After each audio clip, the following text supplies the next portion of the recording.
Leading the news this morning, politics. Keir Starmer facing criticism this morning over what's being branded a surrender deal with France. Yeah, the Prime Minister is promising a new era of cooperation after signing that migration deal with President Macron. But the Tories are saying, well, it's not just the Tories, nearly everybody's saying the agreement is just about photo opportunities and there's really very little substance. And some are warning that it literally will not stop a single vote. Now, there's not a lot of people that are going to really disagree or argue with that. We can reveal that more than 1,200 migrants crossed the Channel since that deal was signed on Thursday. That's 1,200 since Thursday, 300 more attempting the crossing yesterday morning, and the Prime Minister's hitting back, accusing the Conservatives of insulting the French. Sorry, I'm sort honestly, of laughing. Yeah, well, me too, the very idea. I mean, as if Starmer's popularity is lower than Boris Johnson's ever was. And how long can he go on? How long can he go on with this? But anyway... Anyway, we mustn't insult the French. No, we mustn't do that. Joining us now, we'll let him insult the French, political commentator John Oxley. John, the whole thing, the point I'm really trying to make is, and this is what disgusts me, and I mean disgusts me with Starmer, I believe it's all about the stage with him, it's all about the show, it's all about hugging, which I can't stand, hugging Macron, and is it all about a global image rather than fixing the problem? I think... to be fair to Starmer, there are moves in here that are going towards fixing the problem. But how's it going to fix the problem that he's come up with this week? You can't sit and say, "Oh, that's it solved." It's not solved at all. As you said, the scale of the problem is just huge. But what we've seen over the last 5 or 10 years as this has been bubbling up is repeated governments have failed to do anything to stem the increases in migrants. The only thing that seems to change it is how good the weather across the Channel is. And so all of these deals, the problem is you need some cooperation, you need more cooperation, but anything you can do is so small compared with the numbers that are coming across. And ultimately, the position is the French don't want these people sat around on their beaches. They have every incentive to let them get across to become our problem. And so it's very hard to do a deal that deals with it substantially. Using the internet without a VPN, a virtual private network, is a bit like taking to the road without car insurance. All it takes is one unlucky moment to cost you a lot of cash. This video's sponsor is Private Internet Access. They are the VPN to help keep you safe. Click the link in the description below to find out why over 30 million people have downloaded PIA to protect themselves online. A virtual private network is an app that hides your IP address and helps keep your data private. When you're browsing the internet at home, you give up a large amount of data to businesses, to shops, and indeed to social media giants too.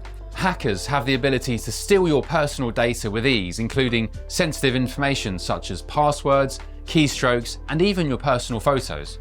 Private Internet Access helps protect your personal data by encrypting your internet connection to keep your data out of the hands of cyber criminals. And it's not just hackers either to be concerned about. Information can be censored too. When Canada passed their C18 bill, social media giants decided to ban news content on their platforms. But PIA can protect your ability to consume the news and content you love. Private Internet Access is available for Windows users, Mac OS, Android, Linux, iOS, and you can use one PIA subscription to protect an unlimited amount of devices. And we've got a huge GB News discount for you too. Click the link in this video's description and you'll get a massive 83% off PIA. That's under £2 a month, the price of a coffee, and you'll get an extra 4 months completely free on top. Also, there's a 30-day money-back guarantee too. Visit piavpn.com/GB News to start protecting yourself digitally today. Yeah, and all the while, it's like we're being gaslit, isn't it? That we're being told that we've done this deal with France and it's going to make a difference and we've been paying them all this money anyway. We see one little sequence of them stabbing a boat to deflate it, and we're expected to believe that this making a difference. Nothing seems to be making a difference. No, and the real test for this will be how quickly these removals back to France start happening, whether they start happening, when they start happening, and if that has any sort of deterrent effect on the boats coming across. The difference with this deal compared with what's happened in the past is it's opening this idea of safe routes, so people with legitimate claims can stay in France, they don't have to get on a boat, and they can make an application, which should allow us, although it doesn't really help with the numbers, does allow us at least more scrutiny over who's coming across.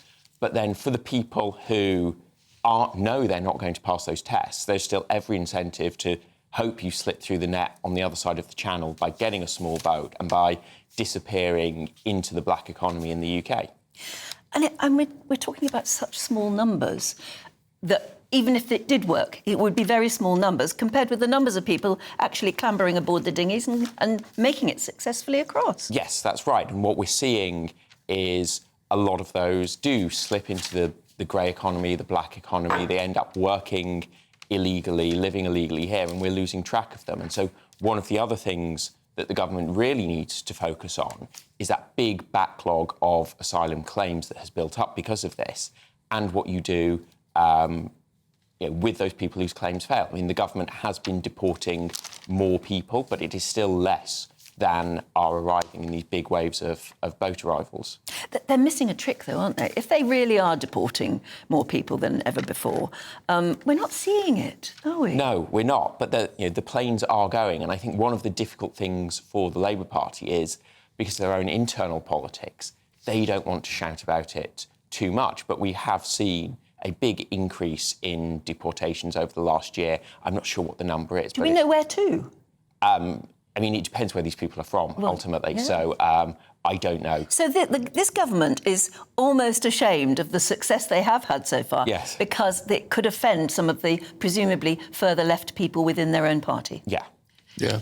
And not only that, immigrants, John, will carry ID cards under plans being worked on by the government. Seeing this reporting in The Sun today. The digital document will prove their right to live and work and be uploaded to their telephones with this. So this is not about organising to have people sent back. This is organising to have people... Stay here. Yeah. Yes, but what this means, in theory, is it should be easier to police... are all the systems that are... so when you rent a house, when you get a job, are you producing the right documentation? And so this is kind of the carrot to make it easier for businesses and for legal migrants to do that. And presumably, knowing the Home Office, to have a crackdown on businesses who are flouting these rules and are giving jobs to people who don't have a right to be here. OK. John, we'll hold all that you have had to say. We'll get people to comment on it. Get in touch, have your say